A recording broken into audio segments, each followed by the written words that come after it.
Board दिखाई दे रहा है बच्चा सबको?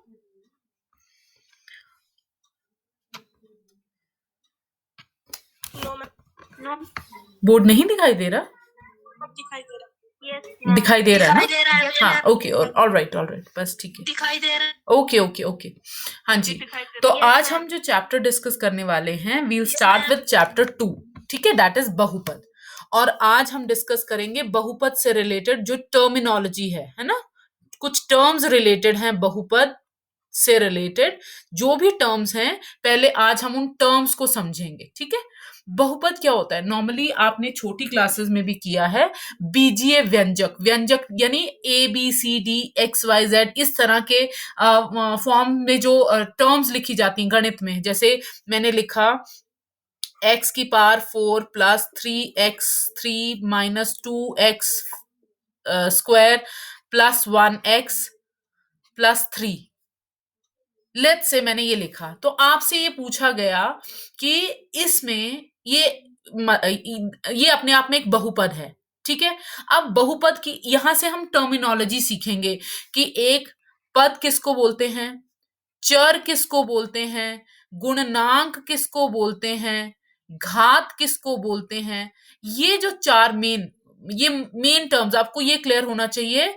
इस बहुपदों में ये जो व्यंजक होते हैं, इनमें पद किसको बोलते हैं, चर किसको बोलते हैं, गुणनांक क्या होता है, घात क्या होती है। इसी पे बेस्ड आपका एक मतलब लाइक 1 मार्क के क्वेश्चंस बनते हैं कि आपको एक समीकरण दे देंगे, आपको एक व्यंजक दे देंगे, बहुपद दे देंगे और पूछेंगे इस व्यंजक में चर क्या है, इसमें उसका गुणनांक कितना है, घात क्या है, पद कितने हैं। तो अगर आपको ये टर्म्स क्लियर होंगी कि किसको चर बोलते हैं, किसको गुणनांक बोलते हैं, कौन सा पद होता है, घात क्या होती है, अगर जब तक आपको ये टर्म्स क्लियर नहीं होंगी तब तक आप ये 1 मार्क भी स्कोर नहीं कर पाएंगे, ठीक है। तो अभी बहुत ध्यान से समझना है कि क्या किस चीज को क्या बोलते हैं, राइट। अब जब हम पद की बात करते हैं तो आप ये देखें कि हर यूनिट अपने आप में एक पद है, ठीक है। दिस इज फर्स्ट, ये 2 3 4 और 5, ठीक है। अगर किसी टर्म में इसमें कितने पद हैं, 5, ठीक है। अगर आपसे पूछा जाए दिए गए व्यंजक में या दिए गए बहुपद के कितने पद हैं, तो आप बोलेंगे कितने, 5, ठीक है। आपने यूनिट्स देखनी है, ठीक है, यूनिट्स देखनी है कि प्लस और माइनस के साइंस के बीच में कितने व्यंजक बन रहे हैं, ठीक है, वो कहलाएंगे पद। ये याद रहेगी बात आपको। अगर मैंने ये टर्म लिखी let's say 3x square plus 2, अब बताओ ये इसमें कितने पद हैं।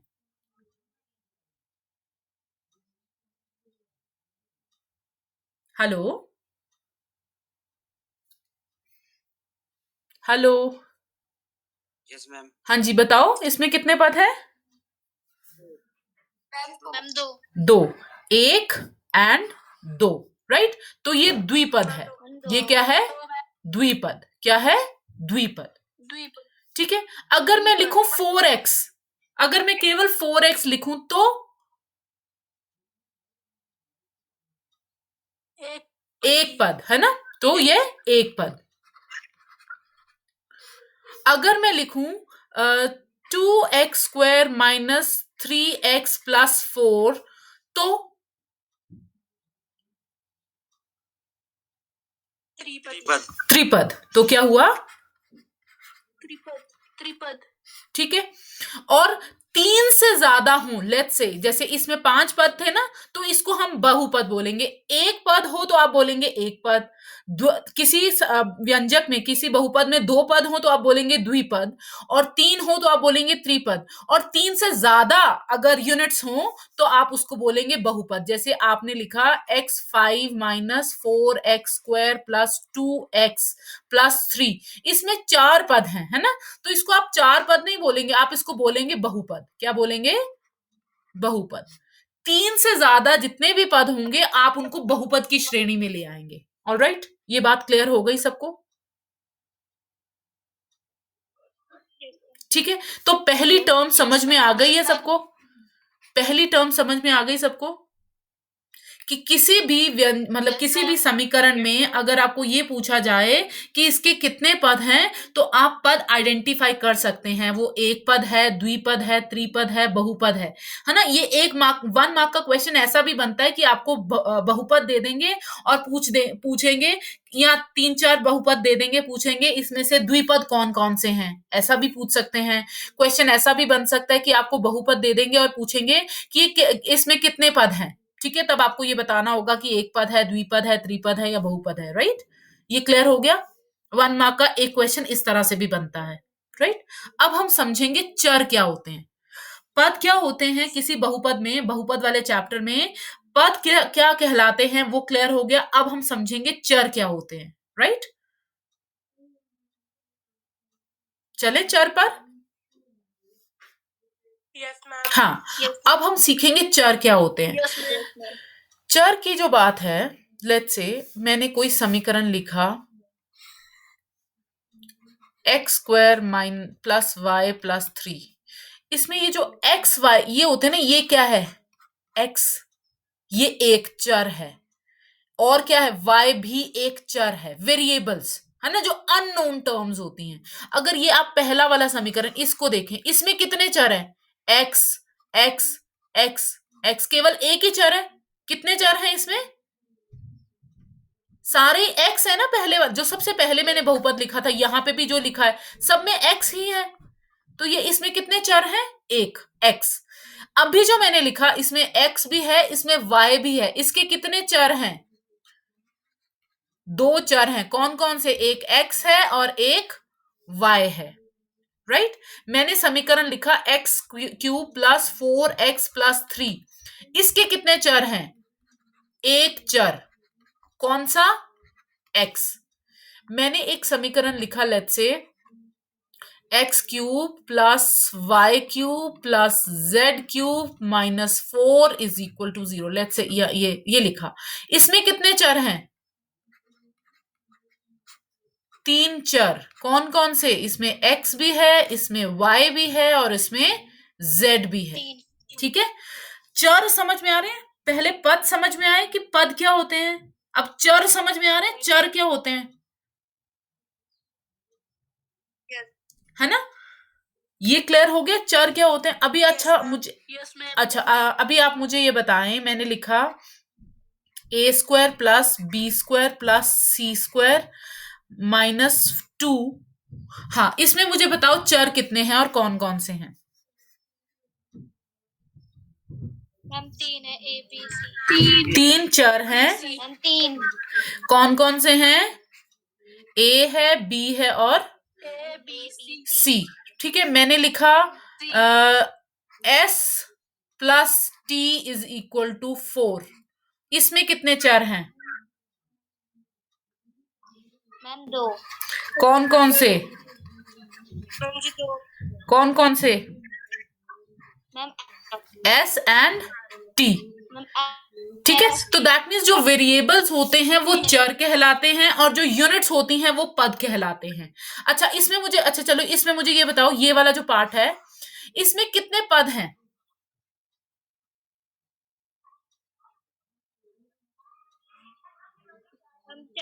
4 पद हैं और 3 चर हैं, राइट। अच्छा ये समीकरण बताओ। अच्छा बताओ, इसमें ये नहीं लिखा मैंने सर, वेट, हाँ बताओ इसमें कितने पद हैं और कितने चर हैं। पहले पद बताओ कितने हैं इसमें, ये वाले समीकरण में कितने पद हैं, मैम जी त्रिपद। त्रिपद है ना, पद तो है 3, तो ये बना त्रिपद। अच्छा चर बताओ इसी के, मैम एक चर है ना, और वो चर क्या है, x, ठीक है। ये बात क्लियर हो गई। पद क्या होते हैं, चर क्या होते हैं, ये बात क्लियर हो गई है सबको, ठीक है। अब हम सीखेंगे गुणनांक क्या होते हैं, ठीक है। अब हम सीखेंगे गुणनांक क्या होते हैं और घात क्या होती है, राइट। ये बात क्लियर हो गई। पद क्या होते हैं, चर क्या होते हैं, ये क्लियर है सबको, राइट। Yes ma'am. अच्छा चलो अब हम सीखेंगे गुणनांक। अब मैंने एक समीकरण लिखा, लेट्स से एक्स क्यूब प्लस या -4x² प्लस 2x+3, ये मैंने एक व्यंजक लिखा, राइट। अब इस व्यंजक में आपसे ये पूछा जाता है कि आप बताएं कि x का गुणनांक क्या है, x का गुणनांक क्या है, ऐसा प्रश्न आता है आपको।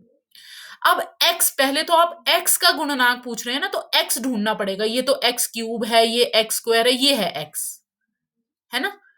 x का गुणनांक यानी x छोड़ के इसके साथ जो भी साइन को इंक्लूड करके जो भी नंबर बनता है, जो भी नंबर बनता है वो गुणनांक कहलाता है। x का गुणनांक क्या है? +2। x का गुणनांक क्या है? +2। ये क्लियर हो गया? Yes ma'am. ठीक है, ओके, ये क्लियर है। Yes ma'am. अच्छा, मैं पूछ रही हूं आपसे x² का गुणनांक क्या है, बताओ मुझे।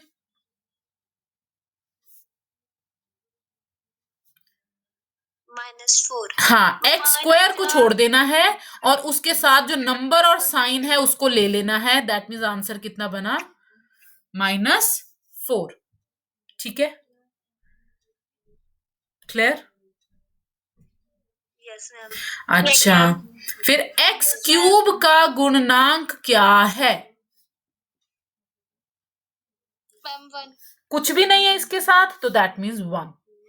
ठीक है, ये बात क्लियर हो गई। यस गुणनांक क्या होते हैं ये भी क्लियर हुआ। Yes ma'am. अच्छा, मैंने लिखा x² -4y² प्लस 3z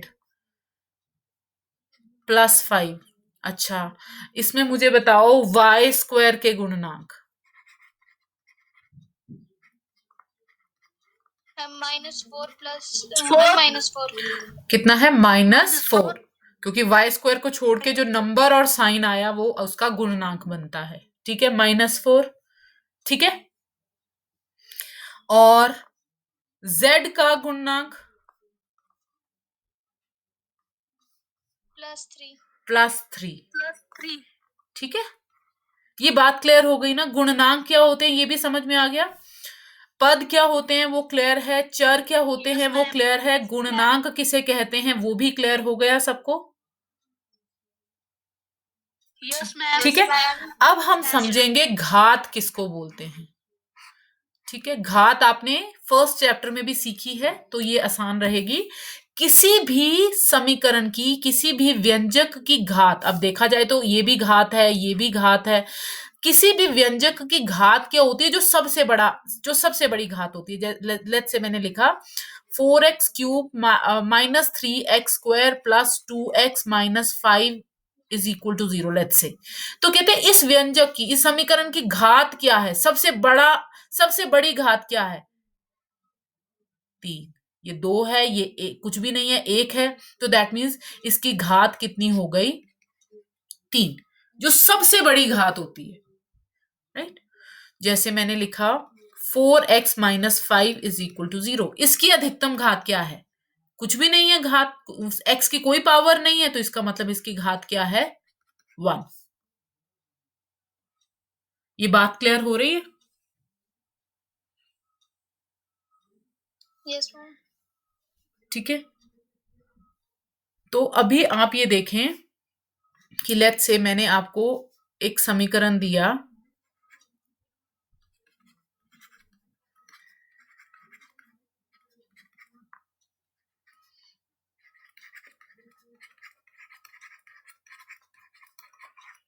हाँ, इसमें घात बताओ मुझे, इस समीकरण की घात क्या है?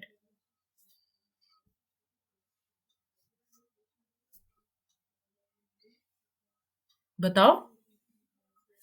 मैम 5। क्या है? 5। 5, यस, इसकी घात क्या है? 5।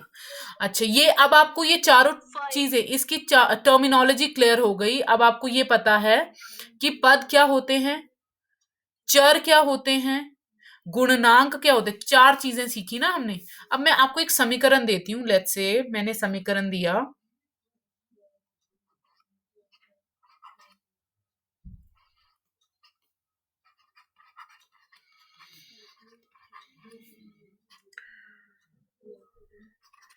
हाँ, अब इस समीकरण में लेट्स से यहाँ y लिखा, हाँ, अच्छा इस समीकरण में पहले मुझे ये बताओ कि कितने पद हैं, पद बताओ फटाफट। मैम तीन। कितने हैं? तीन। ठीक है, just hold on. Dakshu parcel आया, वो ले लो प्लीज। हाँ, कितने पद हैं? 3।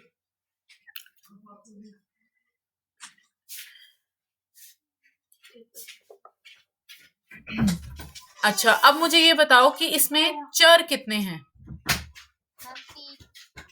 कौन कौन से चर हैं? x, y and z। तो ये पहला तो ये त्रिपद बना है ना, त्रिपद बना, और चर इसके कितने हैं? x, y and z। अच्छा, अब मुझे बताओ x क्यूब का गुणनांक क्या है? x क्यूब का गुणनांक क्या है? 5। ठीक है। अच्छा, y स्क्वायर का गुणनांक क्या है?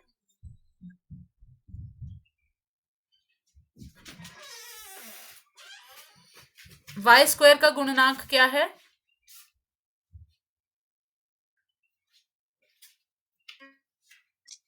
कितना? बोलो।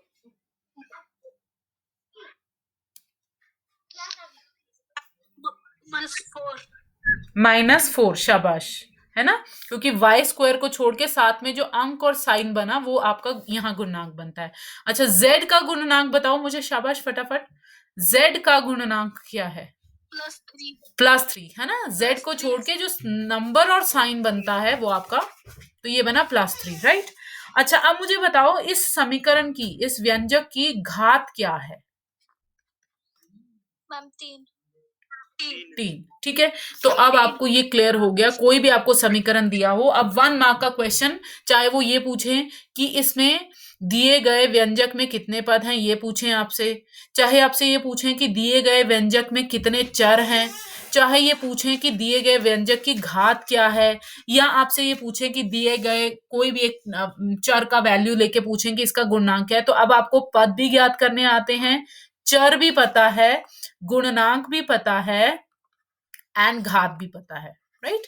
ये चैप्टर समझने के लिए, चैप्टर जो बहुपद है ये समझने के लिए ये चारों चीजें क्लियर होनी जरूरी हैं। आपको ये पता होना चाहिए कि एक पद है, द्विपद है, त्रिपद है या बहुपद है ना, पद ज्ञात करने आने चाहिए, चर का पता होना चाहिए कि कितने चर हैं इसमें और कौन कौन से हैं, राइट। गुणनांक क्या है वो भी समझ में आना चाहिए, और घात क्या है। आई होप ये चारों चीजें आपको क्लियर है, ठीक है। पद क्या है, चर क्या है, गुणनांक क्या है और घात क्या होती है ना। सेकंड चैप्टर बहुपद में ये टर्मिनोलॉजी क्लियर होनी जरूरी है, तब ये चैप्टर आसानी से समझ में आ जाएगा आपको। ये बात क्लियर हो गई सबको? हेलो हेलो, हाँ जी, यस मैम। ये बात क्लियर है? ये चारों चीजें समझ में आ गई?